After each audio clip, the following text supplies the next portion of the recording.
Anyways, 35. We have Donald Trump. Trump tweets on July 30th, with universal mail-in voting, not absentee voting, which is good, 2020 will be the most inaccurate and fraudulent election in history.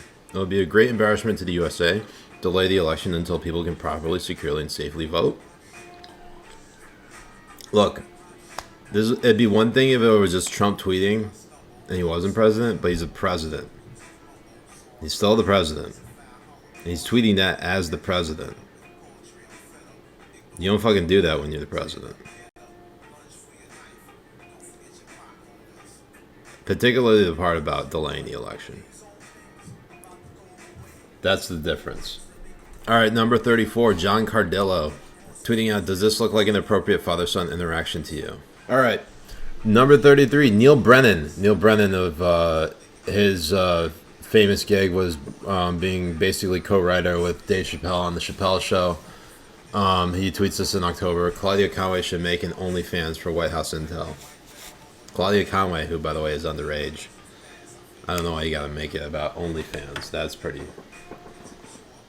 fucked up. 32, Hillary Clinton. This is from March 27th. Hillary Clinton tweeting out a link from the New York Times saying the U.S. now leads the world in confirmed coronavirus cases. Hillary Clinton tweeting out what could reasonably be perceived, ostensibly be perceived as Chinese communist propaganda, saying he did promise America first. And at the time, we knew, I think most of us knew that the Chinese Communist Party wasn't correctly reporting their numbers because they wanted to look good. So, shit tweet from Hillary. Bad time to do it. Number 31, we got Time. Time magazine giving Joe Biden and Kamala Harris as their Time Person of the Year. The reason why this is bad is because in the middle of the pandemic, when healthcare and frontline workers are risking their lives, literally, to save the lives of so many COVID patients, and they're risking the lives of their families and loved ones because they got to go home. They give it to two people who are completely undeserving of the Time Person of the Year. I understand that they have a tradition of giving the Time Person of the Year to the person who won the presidency, but at this juncture, it is a slap in the face to healthcare and frontline workers. Like, Joe Biden and Kamala Harris didn't have to do anything to win the presidency. All they had to be was not be Trump. Really, that's all they had to do was not be Trump. You can get this crust of pizza running for president in 2020, and it would beat Trump by the same amount, if not more votes than what Joe Biden beat Trump by. All right, so that's number 31.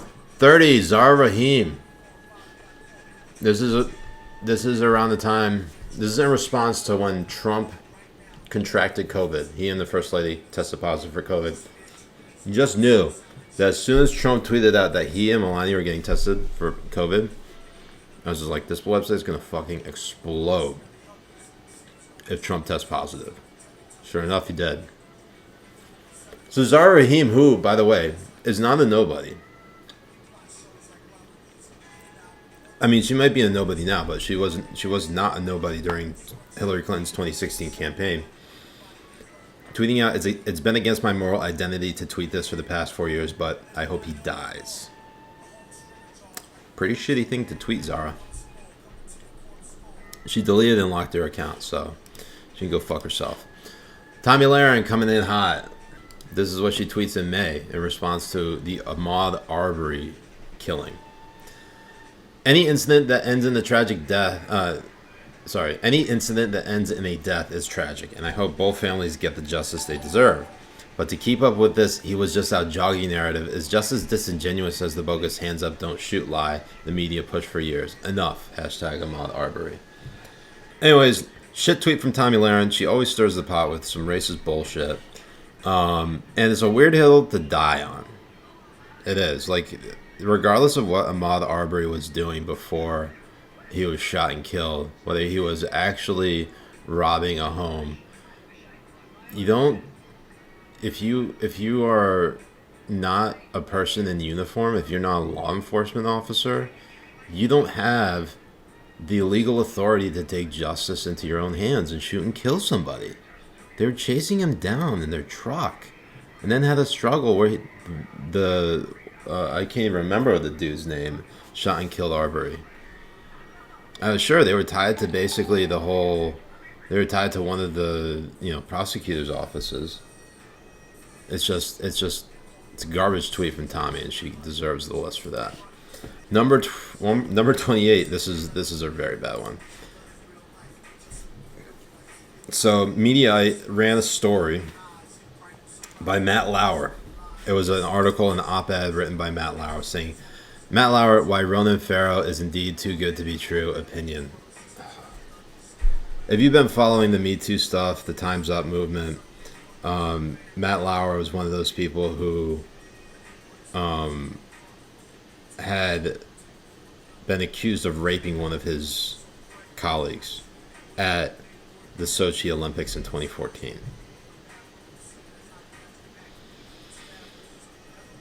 And Mediaite decides to give him a platform after he's been fired by NBC News.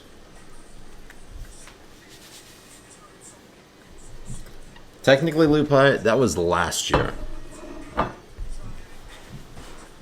Unless you're stuck in 2020, which I am sorry if you are. Danielle Moscato coming in at number 27. Woman was his subordinate.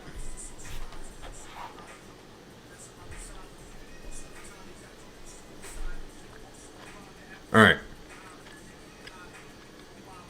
This is the tweet.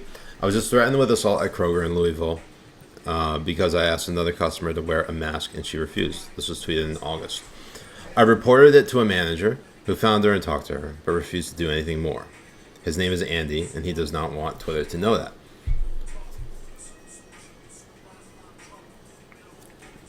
The reason this is a shit tweet is because she's trying to get the manager of the store canceled,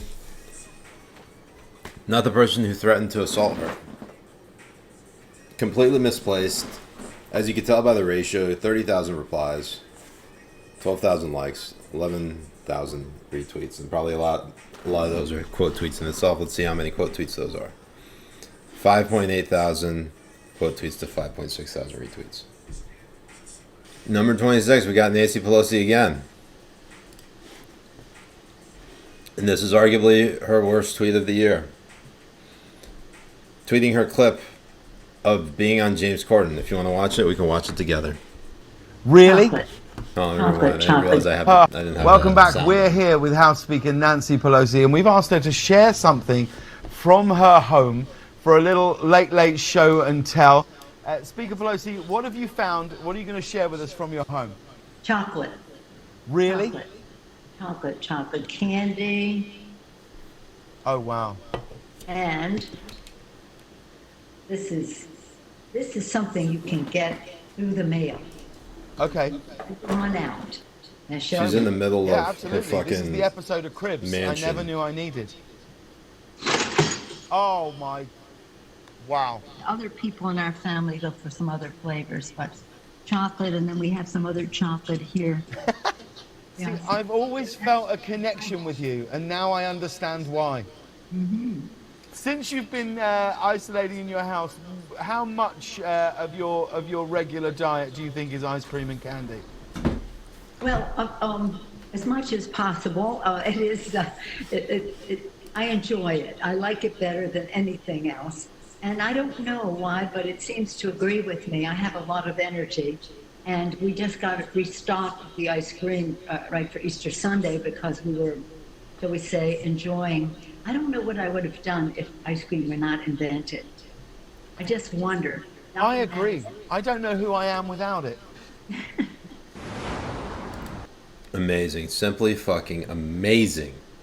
So, if anything, is it James Corden? It is Corden. So I listed it back then. Corden might be the best journalist of 2020 because Corden, in a very safe interview, got Pelosi to basically reveal herself as being one of the most out-of-touch politicians in America. which is saying something. Because you got McConnell on the other side of the aisle controlling the Senate. And I think it's... I think we know what McConnell is capable of because he doesn't pretend to be a nice guy. He knows that he is vilified by pretty much all the American people, Republicans and Democrats alike, because he is a very, very smart and dirty politician. McConnell would sell his children in order to win an election. I think this is kind of known in Washington. They call him Cocaine Mitch for a reason. It's because he could, I mean, like, in terms of being able to keep control for as long as he has of the Senate, you gotta be fucking ruthless. Absolutely ruthless. So, Pelosi is different because she pretends to claim the moral high ground, yet continues to do she does shitty thing after shitty thing. I don't even have the right, words to describe her. Like, she does a bunch of doublespeak. Her right hand doesn't know what her left hand is doing. That kind of shit. Are you threatening me, Speaker Pelosi? I have the right words. She is a demon. Yeah. Look, it's amazing. The conspiracy theory that, like, the lizard people control our politics and they control power. That's like one of my favorite conspiracy theories because, like, there's an element of it where you're like, that could be true. There could be, lizard people are just like, they're shape-shifting lizards, and that would make sense as to why life is so terrible. It's because they just don't get it. Sean King, coming in at number 25, so we're getting to the top 25 here. Sean King tweets out to the Kenosha Police Department, if you do not name the officer who brutally shot Jacob Blake on Sunday, we will simply begin naming officers from your department who may or may not be him. Fuck it. Your protection of his identity is unethical. What's his name? That was tweeted out on August 25th following the Kenosha shooting of Jacob Blake and then the massive unrest that happened. So he's at 25. 24, Deborah Messing. She deleted this shit. So I don't know if Sean King deleted his thing, but Deborah Messing definitely deleted this. But she also blocked me. And then also she has the writing hand emoji in her name. So she obviously knows she's going to get listed, right? Or she's just trying to steal my bit. Anyways, the Daily Wire tweets out, Deborah Messing issues homophobic insult to Trump. I hope you become most popular boyfriend in prison. To which Deborah Messing quote tweets, and I don't know the date on this. It happened within the last month. She tweets out, let me be clear. I said nothing about LGBTQI queer love. Rape is an act of violence. Trump has perpetrated violence on hundreds of millions of people. My hope is, and this is the first time in my life, that the tables are turned and he is the victim of perpetrators. Hashtag LGBTQILI. Which is amazing, considering how she was trying to clarify it and ended up just doubling down on the comment anyways.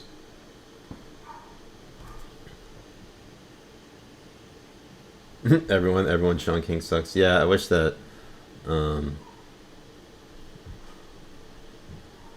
format worked.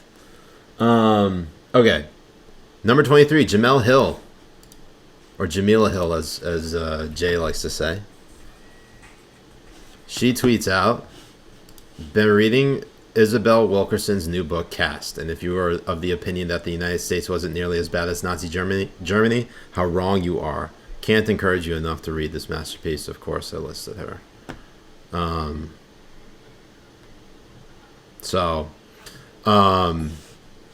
Jemele Hill, she was actually the very first inspiration. She was the inspiration for my first piece with Roca News, in which I wrote about how the United States isn't at all like Nazi Germany. I think she got number 1 on the list for that week. This was tweeted on August 23rd. And it's so bad because, like, for all of our faults, and there are some people who are delusional and thinking the United States is number one all the time, and we're clearly not all the time. We definitely have, obviously, plenty of stains in our history, slavery being for one, Jim Crow,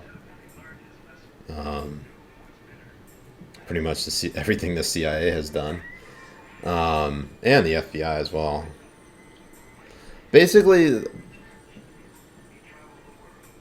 while the United States has done a lot of bad shit, I think all of us have a sense of self-reflection to understand that we don't have to be what our ancestors were. We can be better. We can reach out to our fellow human, regardless of what race, creed, religion, sexual orientation, sexual preference, sexual identity, whatever, gender identity, whatever it may be, and we can engage them civilly, be respectful to them, be hospitable towards them, show them love, befriend them. We can do all those things, and we as a society have gotten better in that regard. We are not Nazi Germany. We just aren't. We fought Nazi Germany to stop that type of fascism. And unfortunately, what we've seen in the last 4 or 5 years is everybody assumes that Trump is a fascist simply because his policies on certain things, like say immigration or trade, are a little bit more draconian than what's the norm. People call that fascism because they're simply, they don't understand the meaning of fascism. This is not... The United States government has not mobilized to basically control every aspect of our economy and control everything that we do and say and restrict our freedom. So, Jemele Hill is an idiot for posting this, and she always continues to show her ignorance. Anyways, number 22, Alyssa Milano. Finally getting Alyssa Milano. Yeah, 14-year-old dude's calling World War II vets fascists. It's fucking crazy. So this is a really bad tweet from Alyssa Milano because this came in response to the Tara Reade accusations against Joe Biden. For those of you who are not familiar with Tara Reade, is anybody not familiar with Tara Reade at this particular point? All right, Alyssa Milano tweets out in April, I explained my silence on the allegations against Joe Biden in this clip. I am still endorsing Joe Biden. Listen to this clip and find out why. She then tweets out, there's something to the idea that people are going to weaponize Me Too for political gain. That they have. Just look at the replies here and look to see who those accounts are supporting in the primary. There always needs to be a thorough vetting of accusations. And amazing, that this is before I listed her too.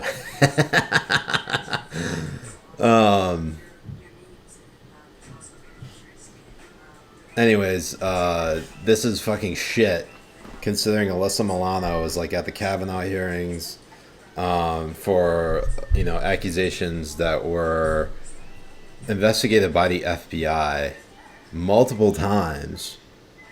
How many FBI background checks did Kavanaugh have? Close to 7, and they still didn't find anything with respect to Christine Blasey Ford, to Debbie Ramirez, and to what's her name, Julie Swetnick. It's just, Alyssa Milano completely undercuts her message, and so she deserves all 2020 list.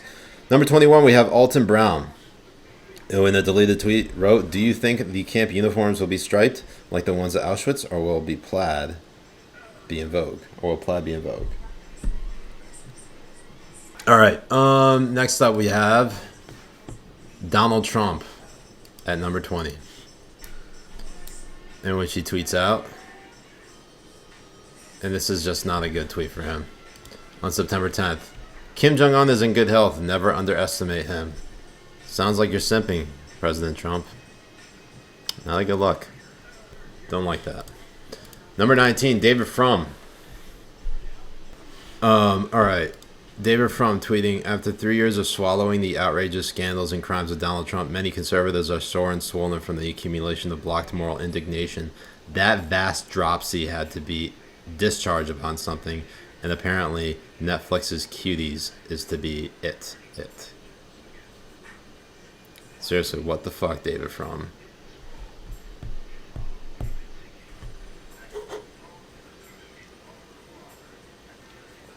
Oh, good. I'm glad there's a command for it, Dan.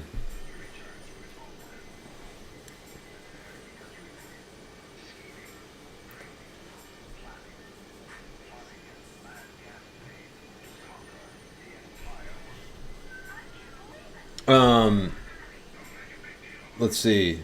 Yeah, Deep Fried, it was true that he is in good spirits, but the tone that Trump is sort of sending, or the message that Trump is sending is, it sounds like,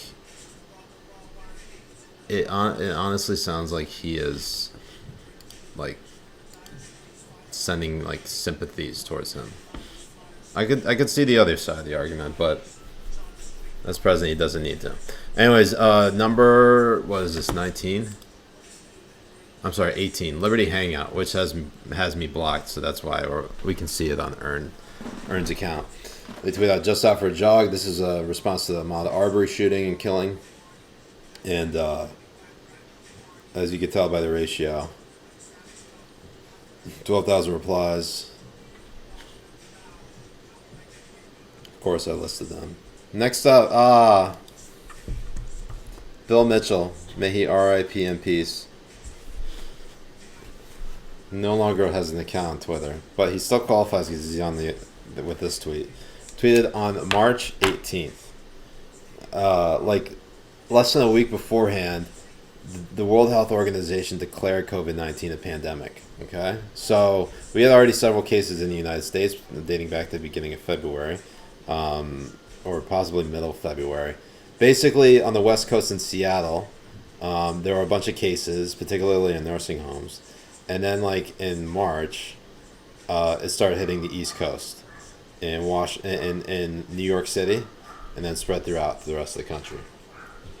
But yes, drop an F for Bill Mitchell's Twitter account in the replies to BBs in the chat. But Bill Mitchell tweets on March 18th, if the USA has not reached at least 10,000 COVID-19 deaths within 2 weeks, it's officially a bust. Holy shit, Bill.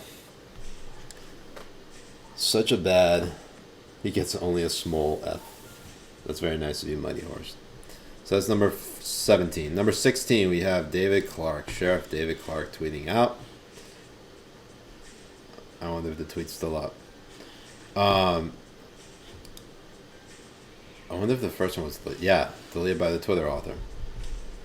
But he tweets out, not one media outlet has asked about George Soros' involvement in this flu panic. He is somewhere involved in this. Obviously, it's got to be Soros, right? Everything bad that happens in the world is because of George Soros. Jesus Christ. So, he is at number 16. Number 15, Raz Simone. Raz Simone, for those of you who are not familiar, Raz Simone was basically the de facto leader of CHOP, or Chaz, the Capitol Hill Occupy protest, or the Capitol Hill Autonomous Zone. So Raz Simone tweets out, medics refused to help even after people in the CHOP begged. They let our bro bleed out for 30 minutes until he died. Fuck politics, fuck your corrupt system. Now look, it's terrible that that person died. But they were declaring an autonomous zone. They cleared out the eastern police precinct in Seattle. Took over the building. When crime happens and basically first responders aren't able to get there because you got a fucking barricaded protest going on, what the fuck you think's gonna happen? I get that first responders are gonna be trying to heal whoever, but they also gotta protect themselves. I mean, think about it. If there's someone who's shot, and not everyone in the Occupy protest knows that authorities or first responders are on the way, and they think they're being basically barricaded, or there's a raid happening, and they end up, say, opening fire on these first responders or law enforcement officers, you can't imagine. I mean, like, you have to imagine that had factored into their thinking here. They weren't gonna walk into a fucking trap because they were armed. Not all of them were armed, but they definitely had firearms. It's just it doesn't, this shit doesn't make it doesn't make sense. So this is a really bad fucking tweet.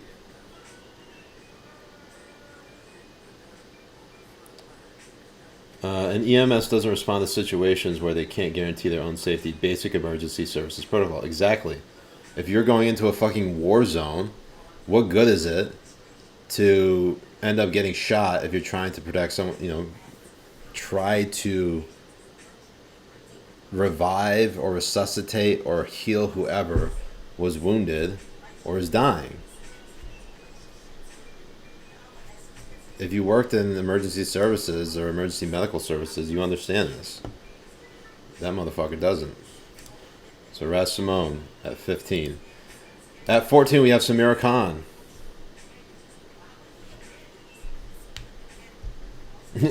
JJ says everyone's a libertarian in the autonomous zone until you need an EMS. It's so fucking true.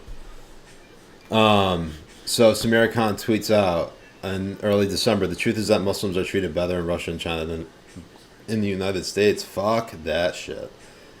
Now, I met Samira Khan several years ago, and it is amazing the type of pro-CCP propaganda she puts out. She has the type of view that basically that Bernie Sanders is actually a corporatist. So she then goes on to tweet, the Organization of Islamic Cooperation quote, commends the efforts of the People's Republic of China in providing care to its Muslim citizens and looks forward to further cooperation between the OIC and the People's Republic of China. Like, what's crazy is like this, and I've seen obviously Samira's tweets on a lot of things. Like she doesn't take anything that the U.S. government says at face value, but she takes everything that like the Chinese or the Russian governments say at face value. And certainly the Pakistani government. She says, Pakistani National Security Advisor on Xinjiang. We are 100% satisfied that it's a non-issue. The West can say what it wants. We know everything we need to know about the Uyghurs and everything else in China as they do about us. We have zero concerns, absolutely zero concerns. And Moeed Yusuf, I actually interviewed this dude back when I was at GVH Live, before I went to the Examiner. So this would have been maybe in 2015 when he was at the U.S. Institute of Peace in Washington, D.C. I recognize this dude, too. It's the guy on the right, the Moeed Yusuf. So kind of a weird, stark, interesting contrast to say, to see people that you have met basically turn into propagandists. By the way, I also interviewed Jamal Khashoggi before he was killed in 2018. And I also interviewed him for GVH Live. I have to go back and find all these interviews and when I did them, because I also interviewed John Bolton. Like, these were like things when this guy was like a quote-unquote serious journalist, but I was still working in a very small outlet that nobody ever saw. So it's just kind of interesting, and you look back on it, and you see where these people have progressed, and it's all, a lot of people are swampy. Anyways, so she's at number 14 on the list. Number 13, NPR. Tweeting out, dozens of public health and disease experts have signed an open letter in support of the nationwide anti-racism protests, saying, quote, white supremacy is a lethal public health issue that predates and contributes to the COVID-19, they wrote. The reason why this is bad, and I'm not disputing that white supremacy and racism in general are lethal public health issues that predates and contributes to COVID-19. What I am saying, though, is that the NPR is sort of recklessly encouraging protests in the middle of a pandemic. It's a very weird fucking card to play, because COVID-19 has disproportionately hurt people, the communities of color. If you are black or Hispanic, you're more likely to contract COVID. This is according to CDC's numbers. As the as end of November 2020, if you are black or Hispanic, you are 4 times as likely than your white counterpart to be hospitalized for COVID.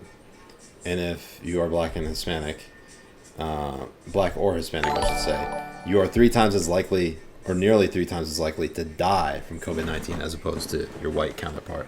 And what's wild is that, and there was one particular tweet I think made in response to Noam Bloom, aka Neon Taster, in which one of the particular tweeters said that protests aren't super spreader events, or let's see, she said that Trump rallies are super spreader events while protests are not. It's just, how do you fucking know that? I think she got listed for it. Anyways, very, very bad take. I have them at number 13. Number 12, NBC News.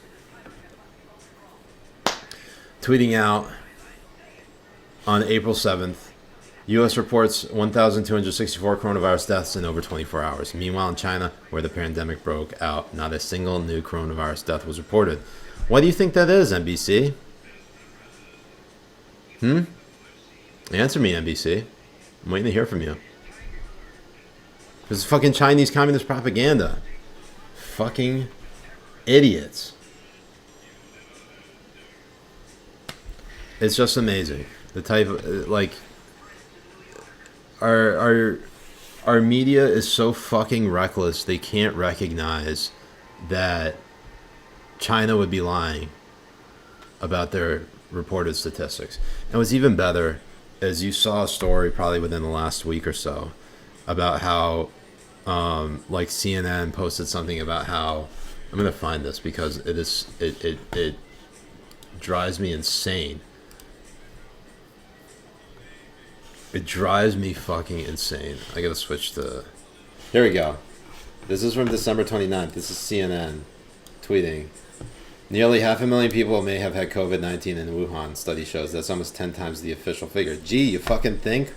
CNN? Of course they fucking lied about it. And you fucking went along with it. You dispute everything the US government says, but you never dispute anything the Chinese government says. I'm telling you, it sounds like all these fucks are bought and paid for. Anyways, that's number 12. Number 11, Deanna Lorraine. Deanna Lorraine, who, by the way, was running for Congress against Nancy Pelosi, who was suspended from Twitter, R.I.P. in peace. Deanna Lorraine tweets out, why is George Floyd's family speaking at Dem convention? Did they offer them free meth? What the actual fuck, Deanna? Fucking A. Anyways.